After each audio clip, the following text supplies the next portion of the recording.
Ancien député de la Chambre des communes, directeur artistique et ingénieur de son. Avec Pierre Nantel, entendez l'actualité. Sans fausse note. Parce qu'être au pouvoir, c'est une grande responsabilité. On parle beaucoup de faire de la politique, puis il va être bon politicien, bonne politicienne, blablabla. Mais une fois qu'on est au volant, quand on est député de n'importe quelle région du Québec, puis qu'on se retrouve ministre de la Sécurité publique, par exemple, puis qu'il y a un cyclone qui renverse plusieurs maisons dans un village, là, c'est énorme la responsabilité. On doit être là, puis on doit s'assurer que les secours sont coordonnés. Ben, c'est un peu la même chose au niveau des haltes chaleur à Montréal actuellement. Je trouve ça inadmissible, le manque d'imputabilité ici. Puis je veux pas jeter des roches, c'est pas mon genre, mais honnêtement, là, les réponses un peu vacillantes qu'on reçoit, un peu comme, c'est comme pas tout à fait notre problème, là. La Ville de Montréal a choisi d'ouvrir une halte chaleur. Oui, puis heureusement, puis merci de nous soutenir dans cette affaire-là, puis soutenir surtout les organismes communautaires. Alors, je parlais de M. Trudeau il y a quelques minutes parce que notre prochain invité a fait une émission. En fait, il a même co-dirigé un peu l'éditorial de cette émission qui s'appelle Hot Ones Québec, qui est disponible sur Illico. Et on est avec Marc-André Grondin qui a accepté de prendre un bout de temps avec nous. Bonjour Marc-André. Allô? Je sais à quel point vous êtes dans le jus actuellement, donc je vous remercie beaucoup. Dans mon char, littéralement. Ben oui, tout à fait. Vraiment, on écoutait un petit extrait tout à l'heure de l'entrevue avec M. Trudeau. Dites-moi, en quel contexte, on est à quel moment de l'année quand M. Trudeau vient enregistrer cette émission avec vous? Écoutez, ça a été enregistré... en fait, quand la nouvelle est sortie sur les réseaux sociaux, en fait, ils ont fait comme une petite bande-annonce là, qui annonçait sa présence. On était encore dans le studio avec lui. Là. Ah ouais. Donc, mais ça a été 8 mois de travail. Ça a été très, très long avant de réussir à l'avoir. Moi, c'était un des noms sur ma liste dès le départ. Moi, je suis de ceux qui pensent qu'il faut essayer.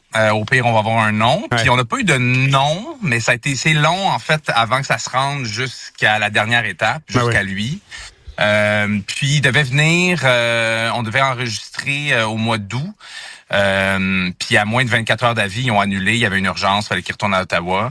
Puis là, on ne repartit pas à la case départ, mais presque. On a recommencé les démarches parce qu'évidemment, on fait pas venir le premier ministre d'un pays pour une entrevue à Montréal. Fait qu'il faut attendre qu'il soit de passage, que ça rentre dans son horaire. Mais il avait envie de le faire. Fait que, tu sais, là, ça a donné qu'on a pu le faire le soir, assez tard. Généralement, on enregistre dans la journée, mais là, on le fait tard. Vous avez fait ça cet automne. Ben, en tout cas, je vous ai trouvé vraiment tellement polyvalent parce qu'on sait à quel point vous êtes un grand comédien. On s'en est déjà parlé, je trouve ça fantastique. Mais ici, non, mais c'est vrai. Mais en plus, là, ici, il y a comme un appétit de votre part pour toutes sortes de projets, que ce soit musicaux, cinéma, télé. Et ici, vous avez dit, ben oui, ça, c'est un concept qui me parle parce qu'effectivement, ça fait des entrevues qui, nécessairement, ça fait penser à l'époque à des émissions où il y a un défi en même temps qu'on fait l'entrevue. Évidemment, le contexte change beaucoup. Vous avez remarqué, puis c'est pour ça que je voulais vous parler ce matin.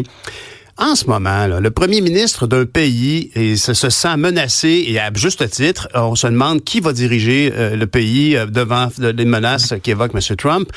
Quelle est votre lecture de l'individu qui était devant vous pendant vous preniez des sauces piquantes comme ça? Il était très courageux, mais ça demeure de la sauce piquante. Mais il n'a pas peur de défis, de toute évidence. Non, ben évidemment, je pense que n'importe quel politicien qui décide d'accepter une entrevue dans un contexte un peu de variété, sympathique, accepte soit par plaisir personnel, mais surtout par marketing. Là, il y a une question d'image. Puis je pense que je pense que les gens qui regardent Hot Ones au Québec, c'est un public qui est beaucoup plus varié dans l'âge. De par le fait que c'est sur une plateforme, c'est pas sur YouTube, mais ils se sont dit, j'imagine, Hot Ones aux États-Unis, c'est regardé par une génération très importante à aller chercher. Fait que je pense qu'il y avait un peu de tout ça, mais j'ai vu quelqu'un qui avait vraiment envie de passer un bon moment, puis d'avoir du fun, pour vrai, puis moi, j'ai abordé cette entrevue-là de la même façon que toutes les autres invités que j'ai eus. Il n'y a pas de différence entre Pierre-Luc Funk ou Justin Trudeau. Ça a l'air con à dire, mais je vais avoir la même bienveillance. Je suis pas là pour pogner personne. Je suis pas là pour mettre dans l'embarras. Exact. Je suis là pour avoir une conversation agréable. Là, j'ai la chance de m'asseoir pendant... C'est quand même complètement ridicule. Je fais un show d'ailes de poulet. avec des sauces piquantes, puis j'ai la chance de m'asseoir pendant une heure avec le premier ministre du Canada. Oui, moi, j'ai mais des amis en France qui me disent « Qu'est-ce que c'est ça? » Incroyable. Ben, c'est pour ça qu'on s'en parle. Moi, je suis pas le premier fan de Justin Trudeau, on s'attend là-dessus.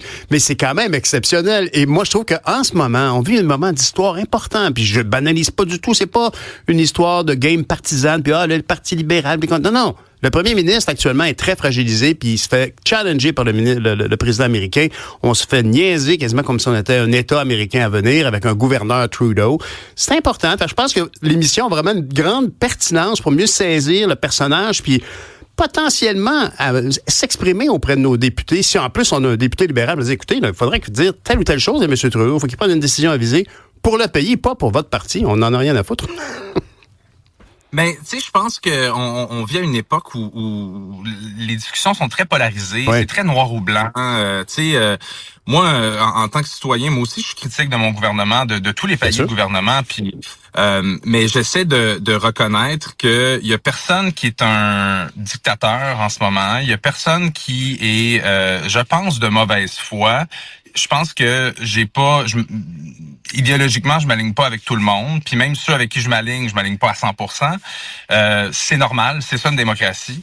Ceci étant dit, on oublie souvent les gens derrière, l'humain derrière. Ouais. Puis moi, en préparant mon entrevue avec Justin Trudeau, j'ai lu beaucoup de choses, j'ai regardé plusieurs entrevues. Puis il y a une entrevue qu'il a fait avec son grand ami Terry DeMonte, qui a pris sa retraite de chaume, mais qui fait encore un balado. Puis il a fait une entrevue l'an passé, puis les deux ils se connaissent excessivement bien, c'est des amis.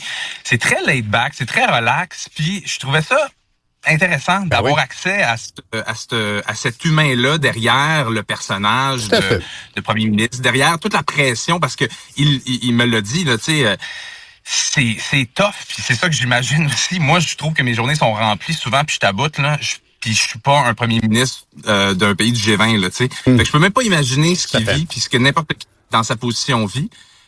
Mais moi, j'ai trouvé que même si, oui, dans ses réponses, il y a du politicien, il y a du politique, c'est sa job. Puis mes questions, même s'il y avait beaucoup de questions qui étaient plus personnelles, il y avait des questions qui étaient quand même sur l'état de la situation dans le monde, les politiques. Je l'ai trouvé quand même honnête, je l'ai trouvé relax, déposé.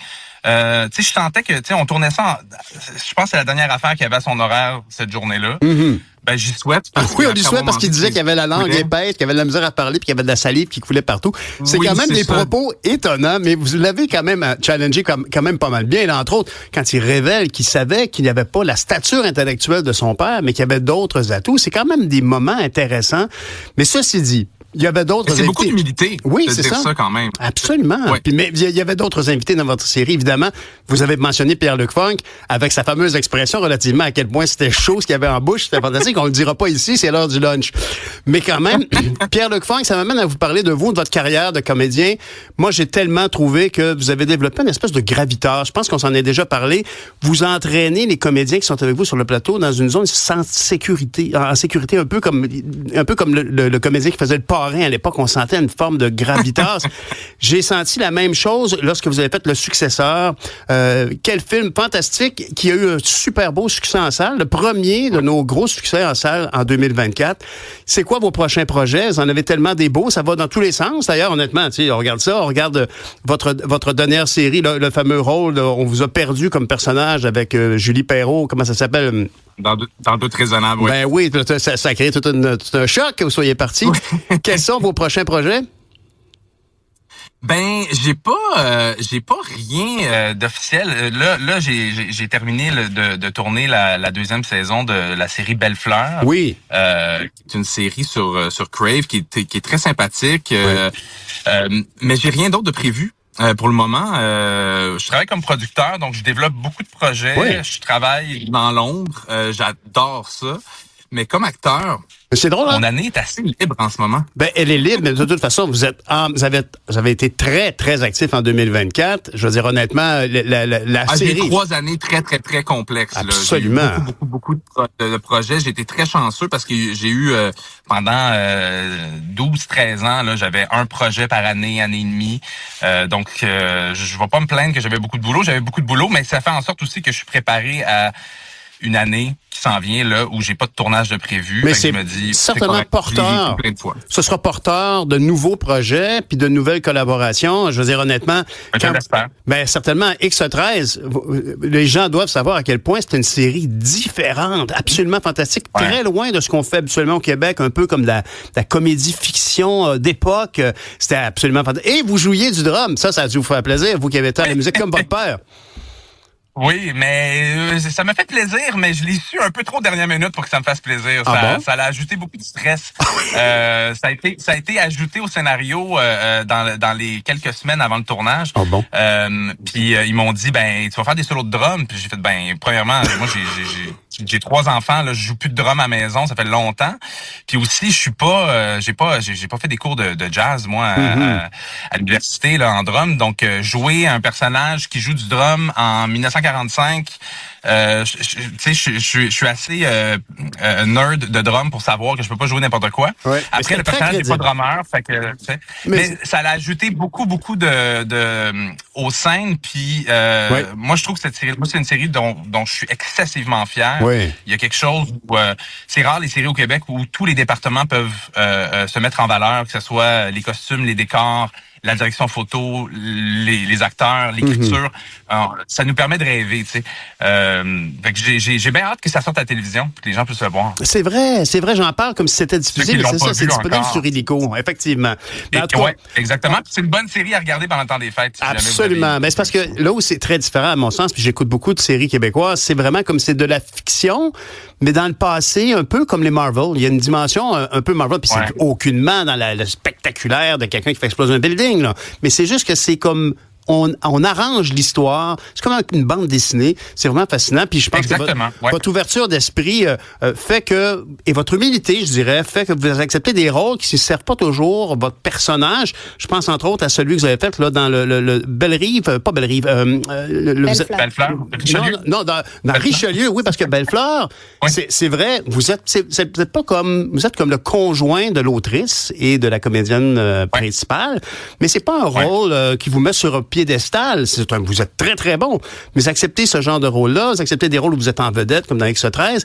Puis du côté... moi, je suis un musicien à la base, dans l'âme. Je suis pas un musicien de grand talent, mais j'ai une vision un peu de musicien. Fait que moi, des fois, tu as envie de jouer dans un band, peu importe la partition. Puis des fois, la partition, c'est pas la plus complexe, c'est pas la plus challengeante, tout ça, mais elle t'emmène ailleurs, puis ça fait du bien, tu sais. Puis Belle-Fleur, c'est vraiment ça. Pour moi, c'est un rôle qu'on m'offre pas souvent, puis c'est un genre de... en lisant les épisodes, j'avais envie de faire partie de ce projet-là. Fait que tu sais, puis je pense que mon approche du travail est comme ça, tu sais, ça prend un groupe pour avoir une bonne toune. Vous avez tout à fait raison. À moins que tu sois un homme orchestre, là, mais quand même. Ouais, en tout cas, un grand merci d'avoir pris le temps. Juste avant les fêtes comme ça, je sais à quel point vous êtes occupés, les enfants et tout ça. Les fêtes, je pense, ça avait des anniversaires avant Noël en plus. C'est compliqué. Fait qu'un grand merci beaucoup. Et puis, je vous souhaite de passer des belles fêtes, une bonne année 2025 avec plein de projets quand même. Salut, merci, au revoir. C'est gentil, merci.